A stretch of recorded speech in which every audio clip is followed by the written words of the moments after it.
Hi, welcome back to the channel. I'm Michelle, and today I want to talk about a new video series that I want to have part of my channel, and that is a healthy living series, and kind of what healthy living means to me, and kind of my journey through it.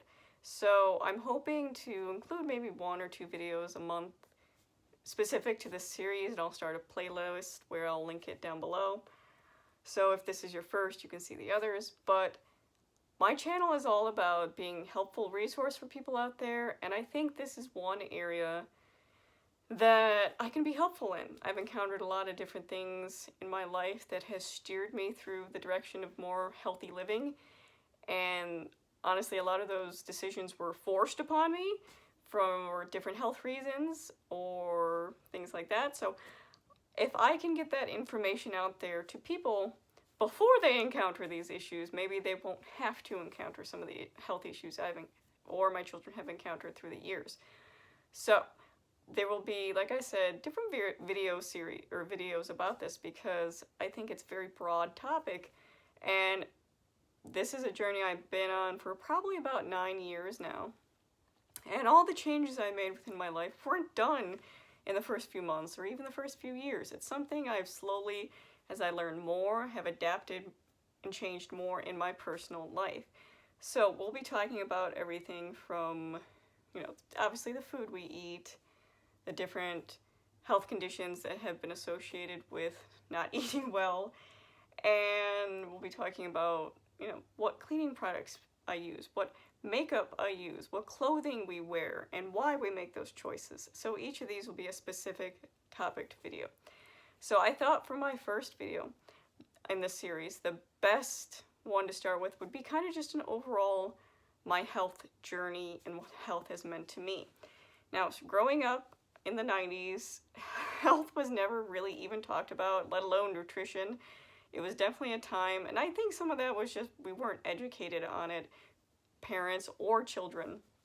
I mean, we had the food pyramid, but how helpful was that? So growing up, I did not eat well at all. I ate a ton of junk food. I drank a lot of pop. I don't even remember drinking any water, honestly, growing up.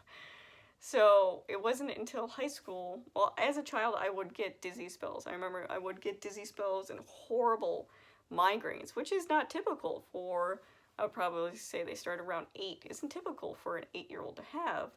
But again, it was one of those where unless you were dying, you weren't taken to the doctor, at least not in my house, because it was really expensive. We didn't have insurance. So come high school, I noticed I was always tired, like extreme fatigue, no matter what time I went to bed, I was always exhausted waking up and dragging myself out of bed for school. And it was written off by my parents and doctors that I was just being a typical teenager, just really tired and growing and all that. And if it wasn't that, I was just being lazy. Those were pretty much what I was told growing up. So going to high school, again, I was eating junk. And of course, going into college, you start adding probably a little bit more alcohol to your diet than you're used to. Of course, just recreational. I never got crazy with it. But again, I just felt like crap most of the time. And keeping up with my grades was difficult. Not because the material was hard, but just because I was so exhausted and I felt like I was kind of in a fog most of the time, but often in the mornings. And I felt like I would wake up and faint. And again, I was a college student, didn't have insurance, so it's not like I could go to the doctor at the time because it wasn't, again, life-threatening because that's how our health system is. And honestly, I don't think it would have really been, doctors would have really listened to me. Many doctors would have listened to me anyways if I described my symptoms because they're very vague. Extreme exhaustion, brain fog, those are hard to narrow down unless you start investigating with blood work and stuff like that. But, so, that was pretty much my way of life. One thing about having prolonged symptoms is you adapt to it. You get used to it. It becomes your way of life. Being tired all the time was just how I was. That's how I thought I was going to always be. And one of the reasons I'm making these videos is because you don't have to be that way. If I had known information, of course, hindsight's 20/20. If I had known what I knew then, I wouldn't have had to go through such a long journey of health. So, fast forward to, I was about 25. My husband and I decided, yes, I was married at 25. I was actually married at 22, right out of college. So, I know I was a youngin'. So, if you're curious, I'm currently 35. So, around 25, we decided we wanted to start a family. And you think being at 25 it would be easy, but it was not. We did encounter some difficulty conceiving, and I remember going to my OBGYN before we decided to start trying, saying, you know, is there anything I need to do? Should I have some blood work done to see where my numbers are, my vitamin levels? She said no, just take a prenatal vitamin and give it a try. So it did not happen. I went back to my OBGYN 6 months later, saying, you know, I'm 25, nothing's happening here. And she said, okay, let's do some blood work. We did some blood work, and lo and behold, I had a thyroid condition. So if you're new to the thyroid world, a normal thyroid level, your TSH, should be between a 1 and a 3. Most MDs will tell you between a 1 and a 5, but most endocrinologists, people who specialize in thyroid disorders, want you between a 1 and a 3. So I was tested, and I was at a 7. Mind you, 7 is not a gigantic number. I know some people have been in the teens or even in the hundreds, and I don't know how those people function. Like, I struggled with having my thyroid level at a 7. And one thing I don't think is discussed enough is that our thyroid is something that regulates everything else in our body.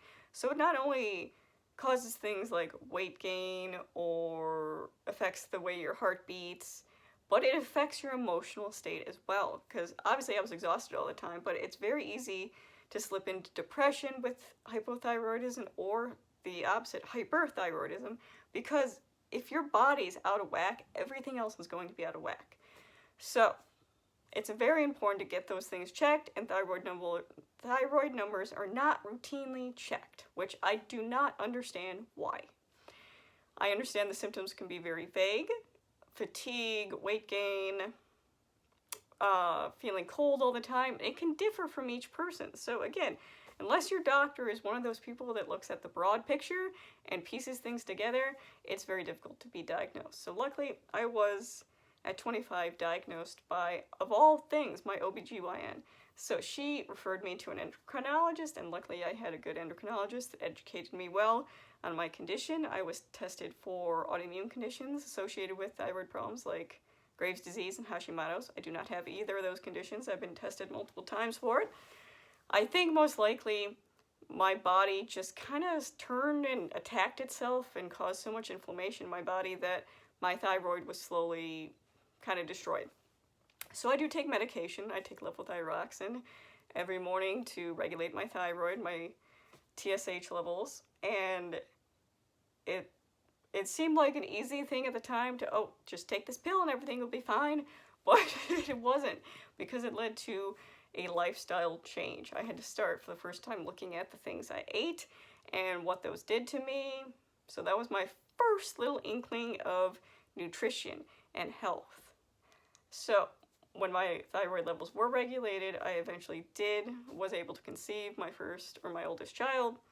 Pregnancy went really well, besides being horribly, horribly sick with her normal pregnancy and delivery. My thyroid level had to be routinely checked while pregnant, and this is one thing I really stress to people with thyroid issues, and why I suggest seeing an endocrinologist, because MDs, OBGYNs don't check those levels. They don't check your thyroid levels during pregnancy, but an endocrinologist would, because if, again, those get out of whack, that fetus inside you is dependent on your thyroid level to regulate its body as well, not just yours.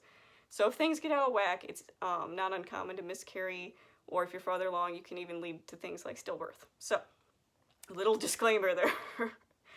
But I was routinely monitored, and my medication was adjusted a lot during my pregnancy. I think I started at like a dosage of 50, and I went all the way up to almost 125 with my first pregnancy. And it's been similar with all my pregnancies. My dosage levels have been changed, and then they're changed again after I had the child. So that was well regulated. So I had my first child, and for the first time, I felt the need to really make better food choices, because we're not only talking about my life now, we're talking about another life that I'm responsible for. So I slowly started doing more research on the food we were eating, but again, I wasn't looking for the right stuff. I would buy things that said like 0 sugar or low sugar, not understanding what those actually meant. I remember a healthy snack for me would be something like a Yoplait yogurt, which has like 30 grams of sugar in it. Looking back, it's like, oh, I should have known better. But again, the point is to do the best with what you know. So my daughter was about 3 weeks old. She was very fussy, spitting up a lot. She broke out in a rash in her face, which pediatrician first thought it was like the newborn rash. It was not. It turns out she had a milk protein sensitivity or intolerance. She was breastfed, and every time I ate dairy, it would cause issues with her. So I was told to cut dairy out of my diet, and I did. And it got better, but she was still really fussy, so the doctor suggested I cut out soy as well, because it's not uncommon for babies who are sensitive to dairy to also be sensitive to soy. So dairy was not that hard to cut out of my diet, although I do love chocolate. I found chocolate substitutes, don't worry.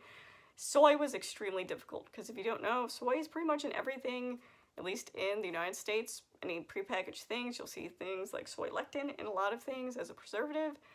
So it was extremely difficult. So the first time at the age of 26, because that's when I had my daughter, I learned to read food labels. I learned what all that junk on the back of the package meant, and I had to really educate myself on it in order for my child to be healthy, in order for her to not have an upset stomach. So that was my catalyst.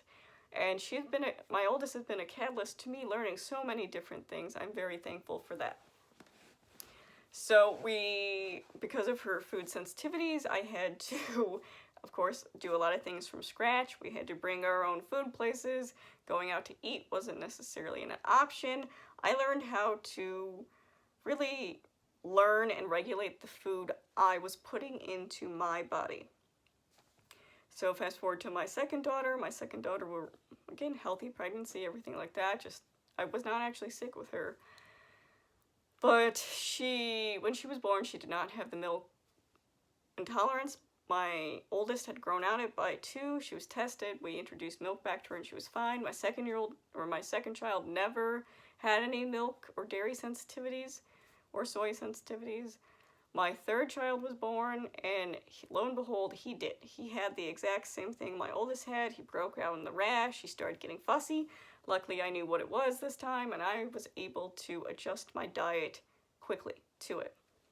I think he was only a couple weeks old when I changed my diet. Again, I went off dairy and soy. So when my youngest child was about 3 months old, my middle child started showing different symptoms. And I have a whole video on this. Fast forward, she was diagnosed with celiac disease. She had behavioral issues. Just her behavior changed, not necessarily like she wasn't listening or anything. She had a drastic behavioral change. And eventually intestinal issues and different things like that. Again, I'll link up the video if you want to see specifically. But when she was diagnosed at 3.5, I thought we were doing pretty good. You know, we had investigated food. I made a lot of things from scratch. We tried to eat organic when possible. And that's another thing. This way of living can be really expensive because unfortunately we live in a country where the best food for you is often the most expensive. And I do the best I can with the budget we have. We are a single income household. So I feel like a lot of videos you see on YouTube are how to, cut your grocery budget. And it's eating some of the worst food you can find in the grocery store. And that is one area I will never cut for my budget is our grocery, because to me, the food we put into us is extremely important, especially since my daughter now has celiac disease. I understand that the nutrition we are putting in our bodies greatly affects us. So we have become gluten-free. That's why I have a lot of gluten-free content on my channel. I think especially with young children, it can be difficult, and a lot of people making that transition for medical reasons like we have can be difficult, so I put those videos out to be helpful and see that it is actually possible. And, you know, people will often say, I could never imagine going dairy-free, or I can never imagine going gluten-free. I die. Well, here's the news flash. My daughter would literally die if she ate gluten long enough. It would destroy her body. So we don't have a choice. And in some ways, that makes it easier, because knowing we can't bring that into our household because it will literally make my children sick changes our perspective on things. So even though I am not technically, that I'm aware of, have celiac disease, when I go out, I don't consume gluten. I don't, because after eliminating that from my body, I feel much better. And when I eat it, same with dairy. My youngest son has a dairy sensitivity still, he's 2. I have found that I have a dairy sensitivity. I tried to reintroduce dairy back into my diet, and it went horribly. I had stomach aches, I bloated. I am not a person that does well with dairy. I never would have known this unless I had had to eliminate it from my diet because of my children's issues with dairy sensitivity and breastfeeding. So I think information like that, my body had gotten so used to me constantly putting these things into it that it said, okay, well, you're not going to listen to me, so just feel like crap. And that's how it was. I would feel like crap, not realizing that the things I ate were affecting me so greatly. So I'm dairy-free, I do consume small amounts of soy, and I am gluten-free. And is it easy? No. Was it a decision I came to myself? No. I was forced into making a lot of these health choices because of different issues I've dealt with my own health or my children's health. And I think if you were given the choice to make these choices before your body is greatly affected, it would be much better. I don't think I'd have a thyroid disorder if I had eaten better as a child and growing into my teens and realizing I couldn't tolerate things like dairy. That's a whole nother video. But in this series, I do hope to talk about food. You know, I do have a lot of gluten-free and celiac informational videos on my channel, but just how we manage food in our family, because again, we are single income, we do the best we can, we buy the highest quality we can afford. I think that should be our mantra, that we buy the best within our means. Not the cheapest food you can possibly buy, but the best things you can afford to buy. And with that, I'll be talking about things like the clothing we wear, because of course my oldest, one other thing she taught me when she was younger is she dealt with eczema a lot, which is not uncommon for kids with food sensitivities. But she could not wear certain types of fabric. If I put anything on her that was not breathable or something like 100% polyester, she'd break out in hives. So she led me down the rabbit hole of figuring out sustainable fabrics and how our clothing is made, where it's made, who makes it, down that rabbit hole. She also led me down the rabbit hole of cloth diapering. When my oldest was a baby, yeah, like 3 months old, she had a persistent diaper rash. It wasn't horrible, it just she was constantly had a diaper rash. So we experimented with a cloth diaper, and lo and behold, all 3 of my kids have been cloth diapered. So much of this has been just a journey through the last 9 years. And I want to share those little snippets I have learned along the way so that you can learn it before you're forced to, like I did. So, if you have any questions, leave them down below, but I look forward to you joining me on this journey, and I hope you enjoy the topics. Thank you for watching.